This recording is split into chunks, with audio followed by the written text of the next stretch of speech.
Welcome to the intersection of technology, cybersecurity, and society. Welcome to ITSPmagazine. Knowledge is power, now more than ever.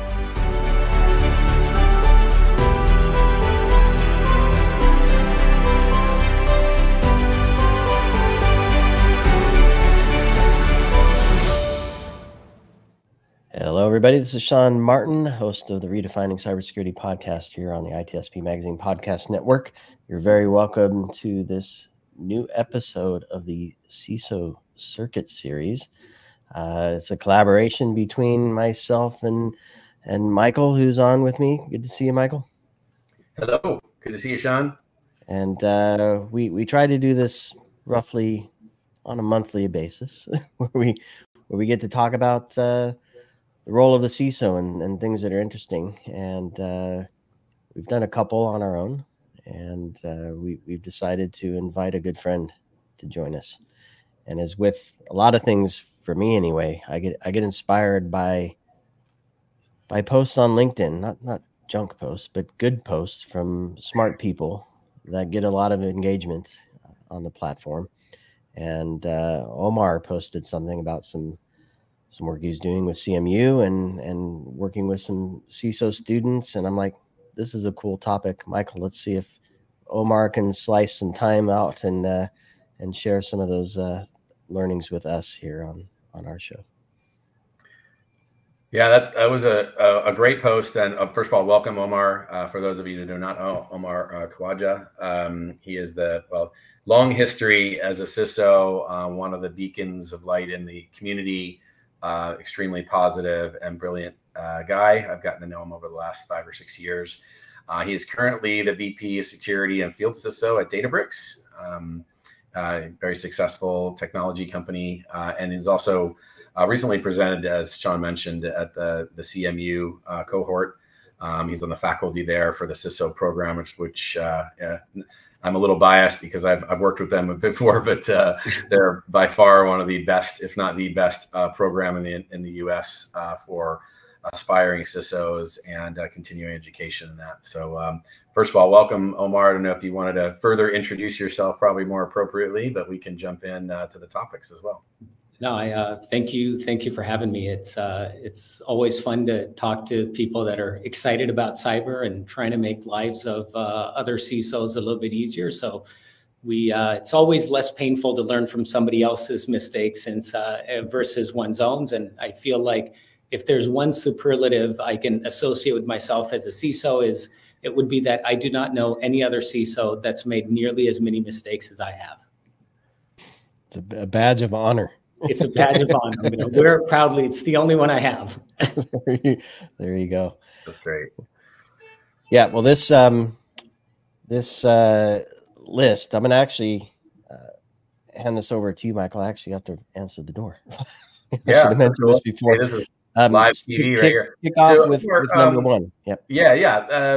One of the things you brought up in the post, and if anyone hasn't seen the post, we can repost it as part of this, when we send this out. But the first thing he brought up was CISOs are, risk leaders first, security leaders second. And you also mentioned Thomas Aquinas quote, which I love.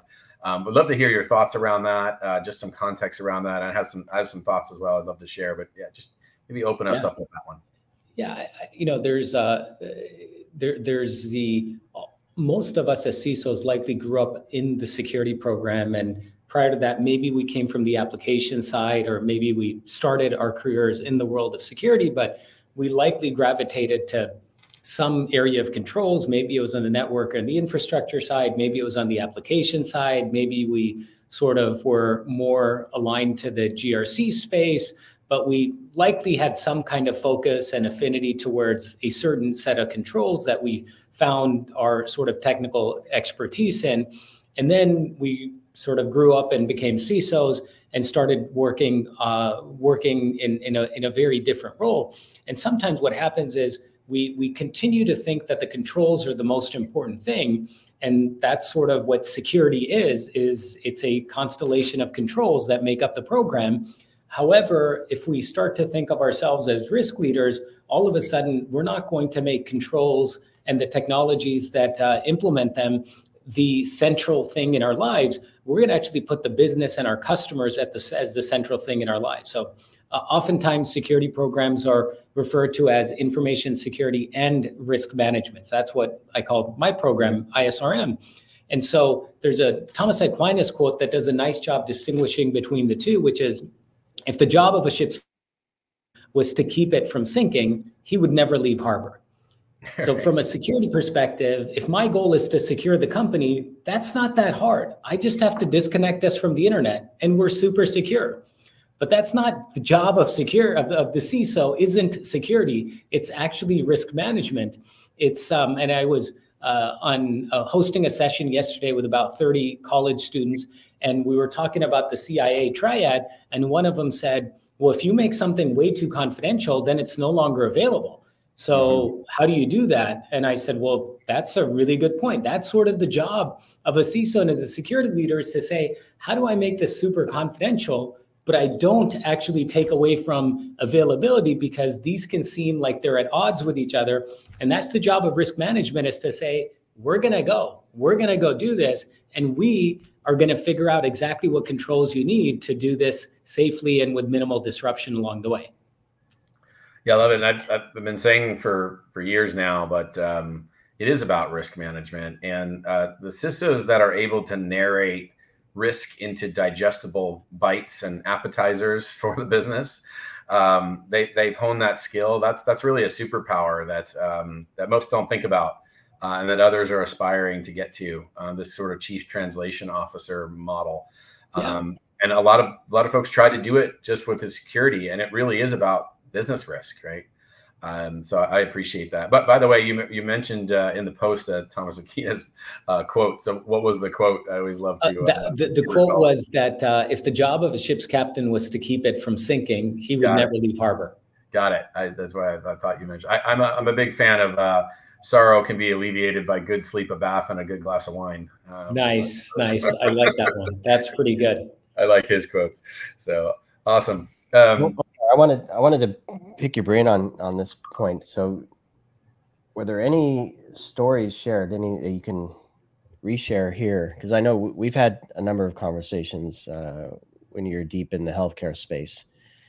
And from my perspective, I know it's still a hard job, but it's easier to connect the story of technology and cybersecurity and risk to the outcomes when you can see a patient sitting there, right? And you ultimately have to make a decision on how can I provide the best care? How can I protect that patient, both in the operating room and when they're at home, perhaps even connecting through an online doctor session. So any stories from that session that you can share?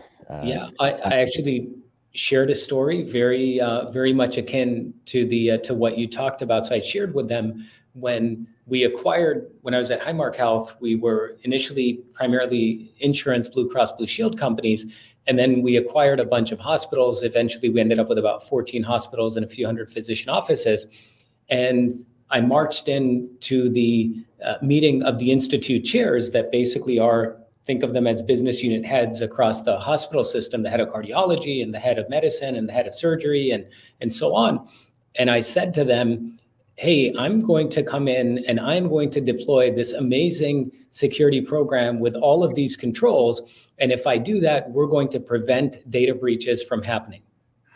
And they looked at me and they said, we don't really care about data breaches. And I said, what do you mean? Like, on the insurance side, we cared about data breaches, and don't you know that this company and this company and that company had breaches, and those are really, really bad, and it impacts customer confidence and it hurts our reputation. And they're like, no, none of that's true. Don't you know what we do in these buildings? We save people's lives. Who cares about privacy? And I was coming in as a security person, pretending to understand the business. I'd never talked to the business. I just decided to tell the business what they cared about without actually listening. And so I went away and I said, they don't care about data breaches. They were unequivocal in telling me that. And I could talk about HIPAA and I could talk about OCR and they'd say, yeah, whatever. They don't care. And then about 7-8 months later, I did two things. One is I started to go spend time with doctors, and I befriended them and would hang out with them and made my kids become friends with their kids just so I could have reasons to run into them on weekends. And then ransomware started to happen. So I said, okay, let me take another take at this. So for 7-8 months, I said, if they don't want security, then I shouldn't give it to them because I am here to serve them. They aren't here to serve me. And even though I had this itch as a security person to go deploy all those controls because it would make my boxes and charts look nicer to say I've got these controls in every business unit, I said, hey, there's this thing happening. It disrupts business. And when it happens to organizations, they no longer have access to their technologies and their applications. And they turned around and they said, Omar, what the hell are you going to do about that? And I said, okay, so that is something you care about. And they're like, yes, where's our program? Like, you can't do anything. If anything disrupts our ability to deliver care to patients, that's bad. You've got to make sure that doesn't happen. So then I went away and I said, okay, what would a program look like to prevent ransomware? And I went and did that because now I was addressing a risk the business cared about versus before I was addressing a risk that I cared about. Yeah, that's great. The old trial and error. Yeah. I want to, if I can, and Michael, you can obviously jump in here, but there's another point, number 4. I don't know if you want to continue that story, or if there are other stories you can wrap into it, but it's where you begin the journey, right? Yeah. And I presume everybody's going to have some level of interest, some more than others. You have to, at some point, describe down and describe up why you're doing something, how it works, how it might impact the way they do things now. So, the point specifically is efforts are often derailed because internal stakeholders nitpick on minutia and miss the big picture. Sounded like you had the big picture sorted, but I'm wondering about that minutia detail. Yeah. So it's sort of, like one example of this, I'll share maybe a couple metaphors because I love mixing metaphors and confusing people. The first one is, I pointed at the stars and all my dog stared at was my finger, right? So that's one. The second is, this sort of became clear to me, maybe this was 5-6 years ago. I'm sitting on the tarmac at Orlando Airport. We're about to take off to get to Pittsburgh, and the pilot comes on and goes through the regular stuff. He tells us that we have to shut off our cell phones or put them in airplane mode. And then he goes on to add this one detail, which I don't think I've ever heard a pilot share. So he says, we're going to get to Pittsburgh at this time. We're going to have a delayed departure. We're going to make up the time. We're going to be flying at this many feet. This is what the temperature is going to be. And oh, by the way, we're going to be flying. The air pressure is going to be this many PSI. And at that point, I turn around to the passenger next to me and say, is that good? Is that bad?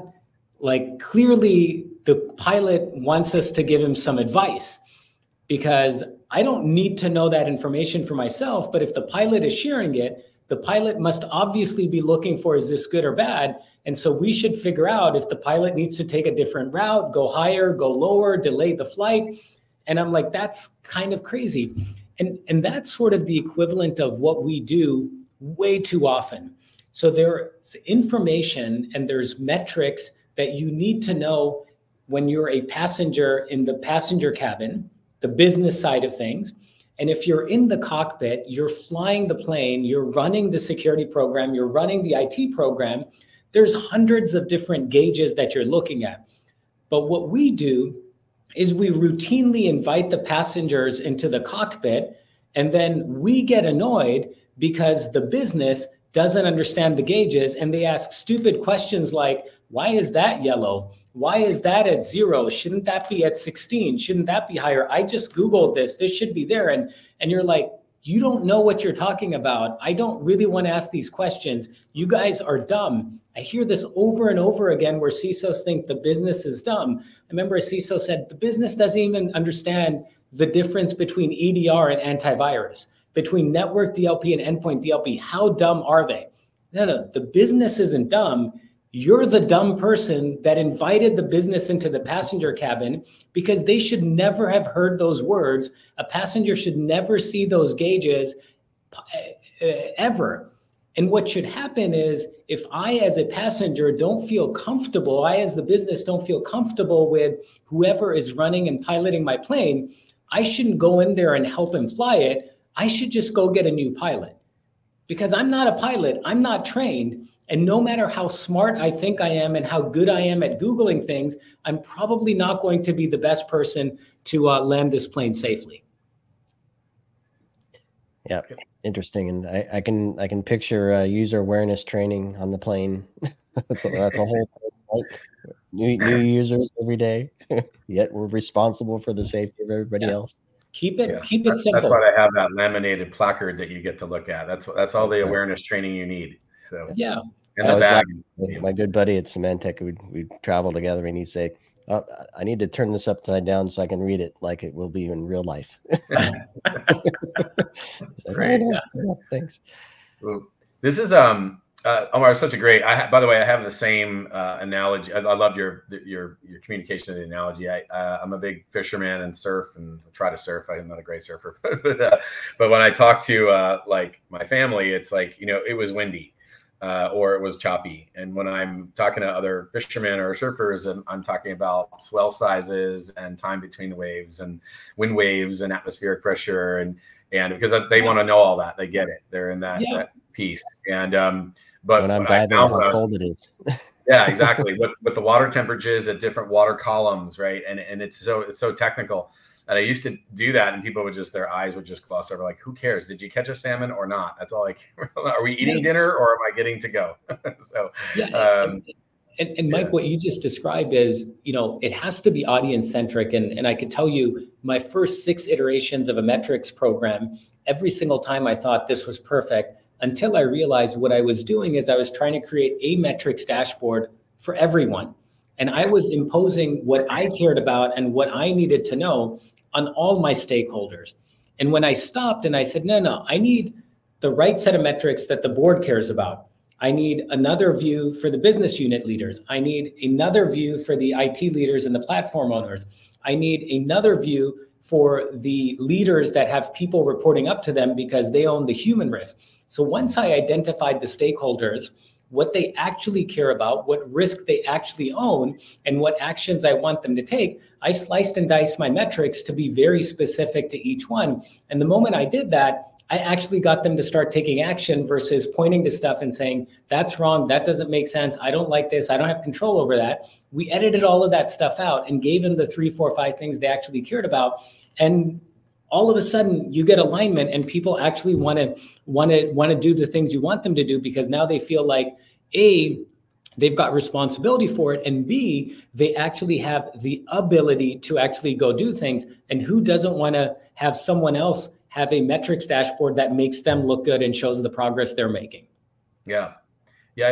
For a lot of CISOs, and people have heard me say this before, but it's almost like a math equation. You have to have the exact nuance in the level of communication at the right audience. You have to have the right awareness as to who your audience is and what is digestible, and you need to be able to perform and execute on the collaboration. So communication plus awareness plus collaboration equals sponsorship. That's how you get funded. And sponsorship plus the company's prioritization, it equals success for the CISO. Unfortunately, only half of that is under the control of the CISO. But they have to be perfect at that part. And I think a lot of people miss that piece. It's all 3 of those things. It's communication, awareness, and collaboration, all in sync in different examples. And by the way, that changes from one meeting to the next, from 1 hour to the next, from one incident to the next. And that's when you find out, who your team is, who your sponsors are, and what you're really made of as a leader in those, kind of wartime issues. But I think it's a great point that you make on that. Yeah, and the point that you just made, Mike, on so much of it you can't do yourself, the collaboration piece, the others, you have to rely on folks outside of your organization as the CISO. And I think this was point number 5 that I made in the post, is that there's a inverse proportional relationship between the amount of collaboration required outside the department and the maturity of that particular cyber function. So my favorite example is we're phenomenal at identifying vulnerabilities, at running scans and at running red teaming and pen testing. However, we're not nearly as good when it comes to actually remediating findings and actually patching systems. One is wholly contained within the security, within the CISO org. The other one actually requires working with others. And that's true in example after example. We're way much more mature when we can do it all ourselves, a lot less mature when we need to actually collaborate with others. Yeah. Yeah, I'm a little biased, but I actually thought number 5 on your point was the most profound one on there, because it's the one that's the hardest to get. And by the way, I mean, now that you're in a different kind of role now, I know this isn't interviewing you for that role, but the fact that you have this field CISO view, which is super cool, because I only know you before this as the pure operator and strategic and technical leader, right? And now you have this other gear that you get to go deploy this type of communication. I'm curious, has that been a change for you with talking about this and these type of concepts? The first 3-4 months were a really big struggle because I really had to change a few gears and operate sort of in a very different world, different culture, different industry, different dynamics, different stakeholders, different relationships. So I'm just getting used to that, figuring that out. I think what really helped me, Mike, is along the way, one of my mentors said to me at one point, after she heard me stumble through what I thought my role was as a field CISO, because I was really just figuring it out. I hope my boss is not listening to this. But she said, Omar, so what you're saying is your job is to be a CISO for CISOs. I'm like, that actually sounds really exciting. I think I know how to do that.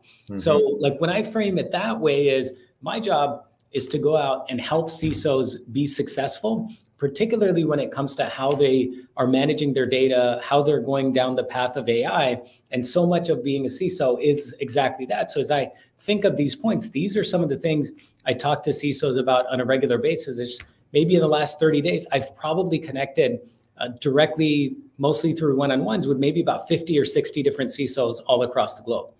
And so I love doing this stuff. I love then sharing the learnings or hearing about their challenges and just brainstorming through it and helping them sort of unpack things. And really, like, my goal is I want them to figure out the solution themselves. If I give it to them, that's not making them a better CISO. That's just making them a better question asker. I want to coach them so that they can figure it out themselves and become better and feel like they should get all the credit for it themselves. Yeah, you're building a toolkit for them. And by the way, your boss will hear this. There's no editing. I mean, Sean answered his door, for crying out loud. So. I took a break from this right at the beginning. Hopefully it was a florist or something. UPS delivery, a very important package.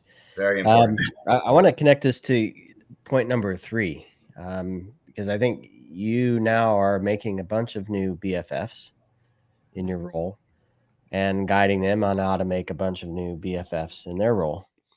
And the reason I want to bring this up now is it strikes me a bit that, yes, you want to have the collaboration and the communication and a common understanding. And one of the other points is on alignment.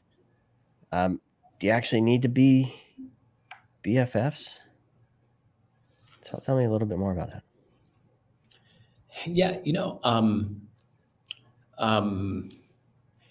it's sort of, here's my definition of a BFF. The definition of a BFF is someone that is going to be honest with you and someone that you can also confide in and feel safe sharing your sort of worries and concerns and weaknesses and vulnerabilities with. And to me, in many ways, a relationship, particularly when you have it with other executives, if it's any less than that, it's really hard for it to be valuable, right? Sort of the casual, Sean, if you and I have a casual relationship and I just tell you the things that I know you want to hear, we're always going to be smiley and happy together. And we're always going to laugh at each other's jokes and we're going to be cordial. And if someone asks you about me, you'll say, yeah, he's a really nice guy. And that's that.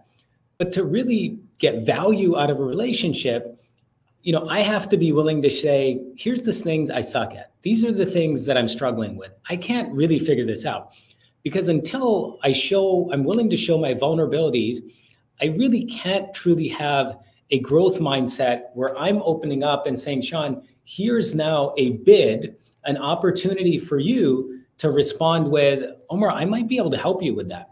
But if I'm not willing to tell you I've got weaknesses and I've got gaps, and I don't feel safe doing that, then how real is our relationship going to be? How collaborative are we truly going to be if we go into work pretending to be, hey, I'm a grown-up executive, I've solved all these problems, and I want to show up with confidence, and anything that shows lack of confidence means that people are going to think I'm incompetent and I'm going to lose my power and my authority and I'll be out the door. Well, that's not true. That's not how relationships are made. That's not how, the most successful executives and enterprises function. Yeah, and if you think about it, there's a second part to that point that I left out purposefully, which is perpetual curiosity. So kind of leading off of what you just described, what's the reason there's a relationship? If you're formally building one, it's to achieve better outcomes, right? So if you don't have that curiosity, you lack excitement in achieving greater things, and you just kind of go through the motions. So I don't know if you want to expand on that point. Yeah, I love that. It's, this is actually advice I was just giving my daughter over the weekend. And she is more introverted than not, kind of like her dad had been most of his life. And I said, well, you have to cast away judgment.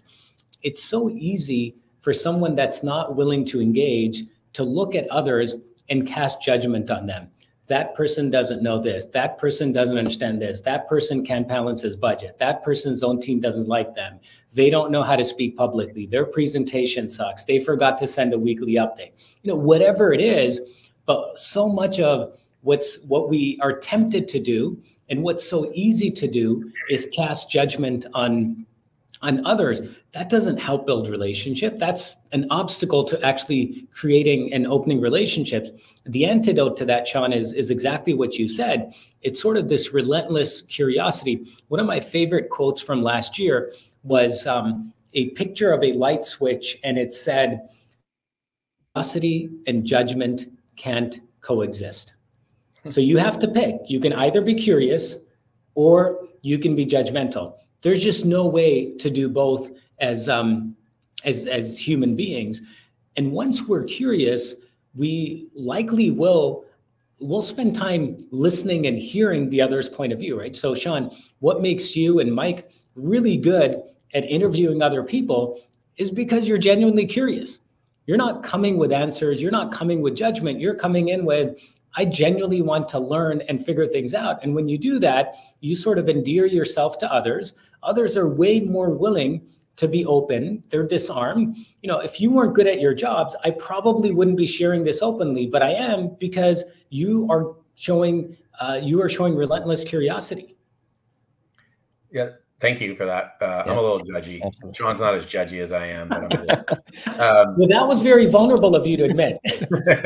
Oh, everyone will be judging me on that. I reserve my judgment for Michael. Yeah. I love this. This is a great discussion. A couple points to make just for the CISOs out there that might be listening to this. One, this part of the role that Omar is talking about is not supposed to be all roses. It's probably not going to be very fun, and it's completely out of your comfort zone. So that's perfectly okay, right? Going out and creating BFFs in an organization may be the first time you've ever flexed that muscle. So just know that, and everyone's learning how to do it at the same time. But I will say that one of the superpowers that a CISO time and time always shows is their curiosity and their ability to ask the right question at the right time. Probably better than any other executive that I've seen in the organization, especially a technical executive. And so the time that you should be curious, maybe not wait until you're in the job, but actually start that at the interview process, right? If you're worried about asking questions or offering examples during an interview because you might, lessen your chances, just really start thinking about some of the questions you want to ask about the business, being really curious. One of my favorite interview questions is, talk about a relationship that you first had at a company where it was a disaster, or you felt like it was going to be a disaster, but you made it into a strong, workable relationship. What does that look like now? And how did you go ahead and do that? It has nothing to do with technology, has nothing to do with, it's just people communicating with people from different walks of life, from different spaces in the world. And I think that's just for CISOs to understand, this is not going to be easy, and to constantly work on that craft of asking the right questions, showing that you're curious. Just don't think that you're curious, but actually have to execute on it. So awesome. Hey, can I share like a couple of very specific techniques? Because yeah. I know I would be judging myself for saying all of these really nice things that, of course, everyone already knows these are true. More best friends are going to be better, but how do you actually make them? So I'll share a couple of ways that almost always have worked for me. One is when you go to talk to someone is do what Mike says, which is be curious. So I was sitting with the head of cardiology, and when you sit in a doctor's office, you see this more than in anybody else's office. Everything on the walls is about them. Unless it's an OBGYN or a pediatrician, you're probably not even going to see a picture of their own family in their office. No offense to any doctors that may be listening, so it's all about them. And so you have to like have some situational awareness to know what's going to work. So if you're going to meet with someone that has a big ego, which is a pretty good chance that they're going to have a big ego if they happen to be an executive working in an enterprise, one of the best things to do is just sit there and ask them a question. I had a 1-hour meeting with the head of cardiology. This person could be making ungodly amounts of money during that 1 hour that he chose to be with me versus going and doing a procedure in the OR. And so I'm thinking, he booked an hour, which is a nice courtesy, but within 20, 30 minutes, he's going to fake a text, or his assistant is going to walk in and say, doctor needs to go. Omar, thank you for your time. Maybe we'll reschedule later, and later would never happen. I had a meeting with him for an entire hour, which I was absolutely shocked that he would give me that much time. I mean, you know how hard it is to get an appointment with a specialist. Imagine getting a meeting with a specialist where that physician is getting paid exactly $0, and it lasting an entire hour versus the 3 minutes you typically get with a specialist doctor. All I did is I was curious about cardiology. I mean, we all have hearts. How often do you get to meet the head of cardiology? I was like, this is an amazing opportunity. I just talked about heart, cardiology, OR, working in hospitals. And he just kept talking and talking and talking, because cardiologists love to talk about themselves. And at the 45-minute mark, something magical happened. And everyone has this point at which they say, wait a minute, I've been talking a lot about myself. What about you? What do you do? I'm curious. How can we work together? But the key is to not talk an iota about yourself until you get that signal from the other person. And even at that point, what you should say is, no, I really want to talk about you. Let them insist. And then at some point give in and say, well, since you really want me to talk about me and what I do in the security program, I'm happy to do it. So like that stamina to be inquisitive, and don't start talking until the other person says so. Rely on the fact that humans are reciprocal animals. That's how we're wired. At some point, that reciprocity is going to kick in. That's one. The other is find the person that is your biggest detractor, that will sit in meetings and you're thinking, I can't wait for this person to retire or go get another job. Find that person. We all have that, hopefully one, maybe not more than one person that exists. I was sitting in a meeting with chief medical officers, and one of them literally started yelling at me in the middle of the meeting. And I had the opportunity. The other CMOs felt so embarrassed. They tried to get him to be quiet. And I said, no, let him keep going. And so this person's coming at me. I could explain to you all the reasons why he was wrong, but I didn't stop him. I let him keep going. And what you want to do with that person is they're actually the easiest to turn into your biggest champion. I had an expert on my team in change management, and he shared something with me which took me about 2 years to actually understand, because on its surface, it does not feel like it should ever work, but I promise you it does. He said, resistance is the paradox of commitment. And so if you want someone to commit to anything, give them lots and lots of opportunity to resist and to tell you that what you're doing is stupid, it's horrible, it's bad, and here's why it won't work. I don't know why this works, but I can promise you what is happening in people's mind. Every time they're telling you your idea is bad, they're literally moving up what the change experts call the commitment curve. That's actually what's happening. So giving people that safe space to say, tell me everything that's bad, and I am just gonna get a piece of paper and I'm gonna write down everything that's bad, and I'm gonna come back to you with a plan. You will find that it actually works wonders. But again, you have to do it sincerely. You have to do it genuinely. You want to be curious and willing to listen to them. And amazing things happen. I had the same CMO who I was trying to get aligned on our MDM policy so we could manage the doctor's phones. He said, we'll never do that. You're going to make us work too much. We don't trust you, on and on. And then at the next meeting, I got to him, I said, let's just have a one-on-one, walk me through it. I clearly don't understand anything about what it means to be a physician leader. Can you explain it to me? Well, I spent 3 hours with him. All he talked about was his kids. And I said, that's fine. And we're supposed to prepare for the next meeting, which was with his subsequent physician leaders, where I was supposed to go in and present this motion for deploying MDM. And we never did. He said, it'll be okay. We'll just come to the meeting. So I go to this meeting prepared with all my notes, freaking out that, the person that yelled at me, now he's the most senior person in the room. There's no one else to defend me. And we've got to get this motion passed. How is this going to happen? The meeting starts. He introduces me. He says, hey, this is Omar. And I get ready to start talking. And he says, hey, we've got this motion. Omar brought it to me. I think it's super important. You guys should all pass it. And I said, what? Like, aren't you the guy that just yelled at me like 3 weeks ago in front of everyone? And I felt embarrassed and ashamed. And I thought I should just resign because I'm not cut out to be a CISO. And now, like, you're my biggest champion. How did that happen? I've done that over and over again. One quick other tip on this is the way that people behave virtually is almost always going to be worse than the way that people behave in person. And the way people behave in person with multiple people is almost always going to be worse than how people behave in a one-on-one. So If you want to build a relationship with someone, tell them you're going to take them out for lunch and pay for it. Buying someone lunch, the $15 investment that you make in buying them lunch is one of the best investments you can make in establishing a BFF friendship. Well said. You got me at food. I love lunch. So. Yeah. Where do you go for $15? I want to go there. This is lunch. Like I'm dating myself. So my earlier years as a CISO, that was possible 7-8 years ago before inflation kicked in. I'm taking you to lunch, Omar. So nice one. We have a few minutes left. Should we? Is there any burning in your mind, Mike? Do you want to touch on?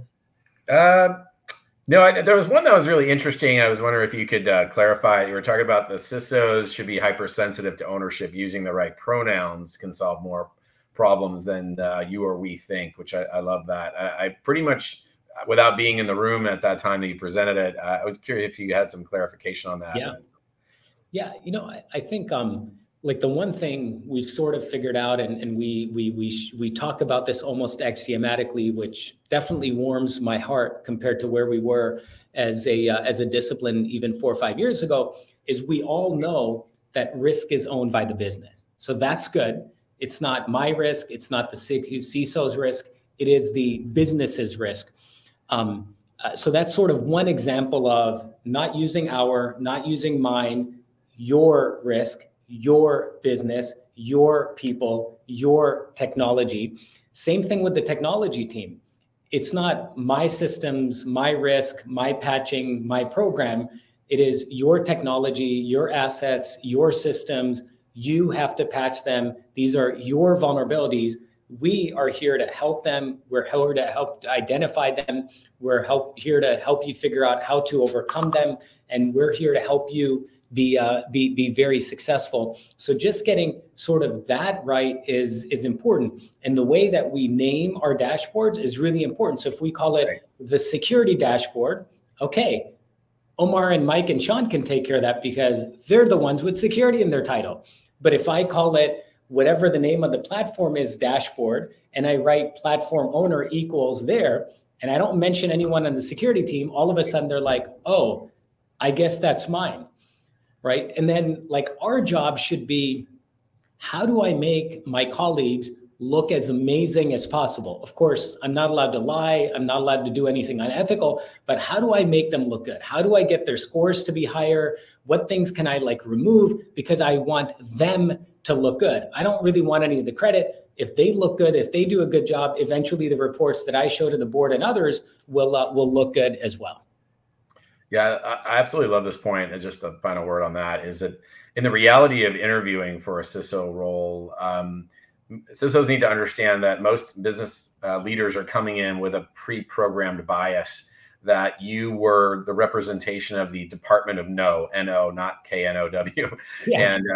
And it was because of this reason, primarily when we polled business executives as to what their concerns were, is because they always label things in a way that we don't understand. It's always about them and their programs. It's really about the business, and the use of mine versus yours has come up multiple times. And we always try to instill that with CISOs. You really need to create awareness around your audience and the way that you're putting these things together. They're actually valuable, but they immediately lose their value, when you don't label it correctly. It's just a simple thing. It's very subtle. It's not an ego thing at all. It's kind of a lack of awareness. Yeah. And here's one thing just along those lines, Mike, that CISOs can do to very quickly establish themselves as, I'm here as a partner versus I'm here as a detractor and getting in the way and being sort of that old school CISO of NO, is find an opportunity where there is a risk in the business. Maybe it's a lack of certain vulnerabilities. Maybe they want to partner with someone. Maybe there's no private link to the cloud. Like whatever it is, find something, understand the business value of taking that particular risk, and where there's a pretty big gap between the risk is down here and the business value is up here.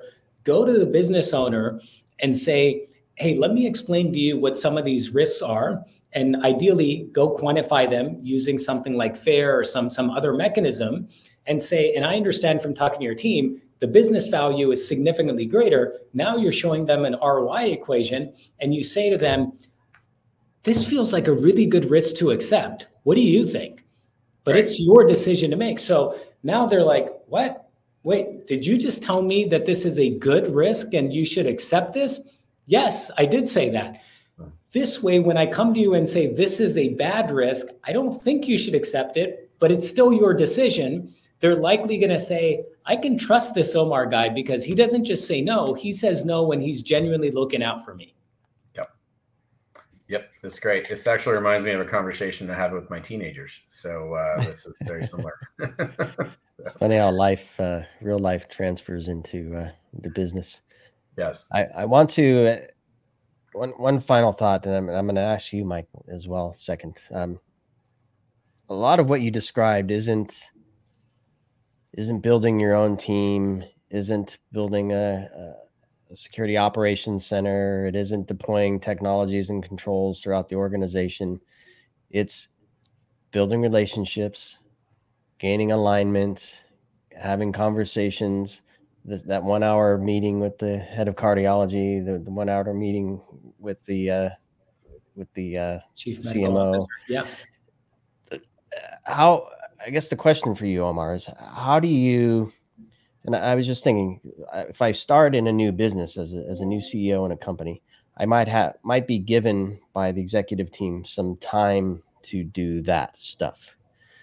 But if I'm in the role already, you still need that time. Why? Because new products are coming out.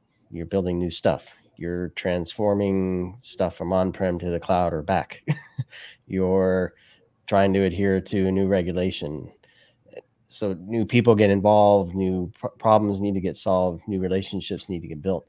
So how do you adequately allocate time to do those things and get a quote unquote approval, or at least an understanding from your peers that this is what I'm doing, why I'm taking that time to do it? And then how do you measure that time and can communicate that time was worthwhile? Yeah. I think, one of, I had a mentor that would always say to me, when it comes to people, there's really a few things that you're trying to do. It's the right person in the right role, doing the best work of their career, becoming the best version of themselves. And so that was my mantra all the time. When I was leading the program, when I was meeting with my team, meeting with my directors, managers, individual contributors, I probably spent 40% of my time with my own team. And most of it through one-on-ones or Ask the CISO sessions. I spent more time there than anywhere else. The second was business, spending time with internal business leaders and technology leaders. And so as I think about the right person in the right role, doing the best work of their careers, becoming the best version of themselves, I realized I could be thinking about threat models. I could be reviewing architecture diagrams and saying, no, do this, no, add encryption here. What about this? I could be reviewing vulnerability reports. And there are many CISOs that do that. And they're probably way smarter than me, because I realized I wasn't really good at that. I could do that if I needed to. But more importantly, I realized that there's lots of people that could do that on my team. And so I said, what is my role, right? So if you think about a soccer team, there's someone that's a goalie, there's someone that's in playing defense, offense, midfield, but there's only one goalie and there's only one coach. And so if my job is to be the coach, what are the things that only I can do? I may think that I could be a great defender and I could take free kicks and I could take penalty kicks and I could do headers. And maybe I did that way back when I was playing and I could run super fast, but I haven't really looked in the mirror and taken stock and realized that I'm overweight and I'm slow and all of those things. And I'm not the right person in here. So I could go in and out of respect, everyone will let me do it because I'm the boss and I tell them that this is what I'm going to do. But someone looking from the outside in would be like, what a dumb coach. Like, what is he doing? Why doesn't he just go find the fastest, smartest, sharpest, best sort of reflexes, people that can go be players for each of those roles and go freaking be a coach? So I should pick the talent. I should define the plays. I should figure out the program. I should find how the team can compete. I should go find the right physical therapist to help the team heal. But I shouldn't be those people. I should be the coach helping the team succeed every single day. I need to make sure that there's funding and I need to make sure they've got the right jerseys and need to make sure someone's arranging their travel. I need to do all of those. And what I realized is I sort of switched the way that I would do things. So I started as a newer leader by saying, what are the things that someone else can do? Let me get someone else to do them. But invariably what would happen is I would say, but I know how to do that. I've been technical before. I know what a firewall is. I know what this is. And I would do those things. But what would happen is I was spending so much time on the field, I wasn't actually being the coach. I wasn't actually doing the stuff that only the CISO could do. Those things were being neglected: the alignment, the business, the risk, the relationships, the right sort of metrics and outcomes, the board none of those was I really excelling at. And so one day I said, well, what if I do the exact opposite? What if I say by default, every single thing that comes to me, I'm going to give to someone on my team. I'm not going to accept anything. Everything is going to go to someone on my team. And if I can't find anyone on my team to do it, then there's a good chance it might be my job. So I couldn't find anyone else to do the board deck. I couldn't find anyone else to build a relationship with a cardiologist because I looked at my team. No one had that role. And I'm like, I guess that's my job. I'm going to let my team do their job. A nice outcome of this, the team was excited because Omar stopped micromanaging them. I let them do the best work of their careers. I went and focused on my stuff. I would meet with vendors.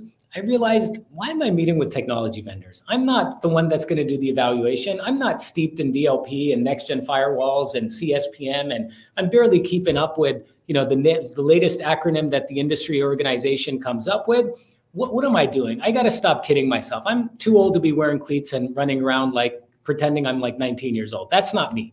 And so as I stopped doing that, I all of a sudden made space for doing the things that were super important. And I made them recurring meetings. And I targets for myself that I want to have 20 meetings with at least VP and higher business leaders in the next quarter, and so on. And then I basically forced myself to make space, and I ran out of space to do the things that I realized weren't really my job. I was trying to be the architect and the engineer and the manager and director. That's why I have architects and engineers and managers and director. I'm the freaking CISO. I should just be doing CISO work. Yep. Look at that. Look at that. Amen on that. Absolutely. And Michael, final word, I wanted to give you a space to say how CISOs can present themselves with this in mind when they're. Yeah, actually, I mean, I'll turn it a little bit differently. I mean, this is why we interview the executives in a company before we do a search, right? To Omar's point, right? Like, there's always that one person that wants to take the ownership of it, but it's a very limited view. And so the CISO walks in, hearing that view, and then needs to think they need to change their game plan for the rest of the process, the interview process, or even when they're in the job. And that's not the case. To Omar's point, it's go out and meet with everyone, meet with those 20 VPs, and hear what their pains are. You're actually going to be so much more of an effective leader by taking many people's view for it versus just one. It's the reason why I read like probably 5 or 6 books at a time, and I'm always schizophrenic, like running around trying to soak up as much material as I can all at once. And so I think it's important for CISOs to realize that it's yes, find your BFFs, focus in on some of the key attributes that make you, and find your superpower, all that, but also just meet with and force yourself, to Omar's point, to really up-level your interactions and pull yourself out of the weeds. I think that's probably the hardest thing for many CISOs, especially the ones with technical backgrounds. It's a comfort level, right? This isn't supposed to be fun. That's what I always tell people when they're looking for a job. This is the first time in the history that CISOs have really en masse looked for a role. Somewhere between 30 and 40% are actively or proactively looking. It's unheard of. But I always tell them, like, look, guys, just take a breath. You're actually not supposed to be good at this, right? I am. People will argue whether I am or not, but I'm supposed to be good at this. Like, you're not supposed to be good at this. Your superpowers lay somewhere else. So just take a step back, realize who you want to be, and go towards that goal. But it's going to take some time. It's going to take a lot of mistakes, and that's why we're all human. So I think it's great. These are amazing points that Omar is bringing up. So relevant to today's market. Absolutely. And thank you, Omar, for many things. Yeah. One, pulling that group of 75, well, somebody probably helped you pull the group of 75 together, but you engaged with them, you surfaced these learnings. Thank you for sharing them on LinkedIn. Thank you for giving us examples and your insights from all your experience and what you uncovered with them. And I think for me, it all boils back down to community, right? You do a lot to give back. Doesn't mean anybody else should wait for you to connect with them. They should do the same. Find your peers that are close to you, industry, geography, whatever it is. There's learning to be had from each other. And I thank you, Omar, for having this conversation with us to help us learn some more. Michael. Pleasure. Great doing this series with you, my friend. Yes, and, you too. We'll do another one in roughly a month, and have another good chat about something CISO fun on the CISO. Got it. Yeah. Happy holidays to you both. Yes. Happy holidays, guys. Thanks for doing this. This was really good. Thanks for the podcast and the series you guys do. Real service to the community. Fun. Appreciate it. Thanks, Omar. And of course, if you're listening or watching, please subscribe, share with your friends and enemies. And enemies. And we'll Michael, I'll see you on the next one. Thanks again, everybody. Bye-bye.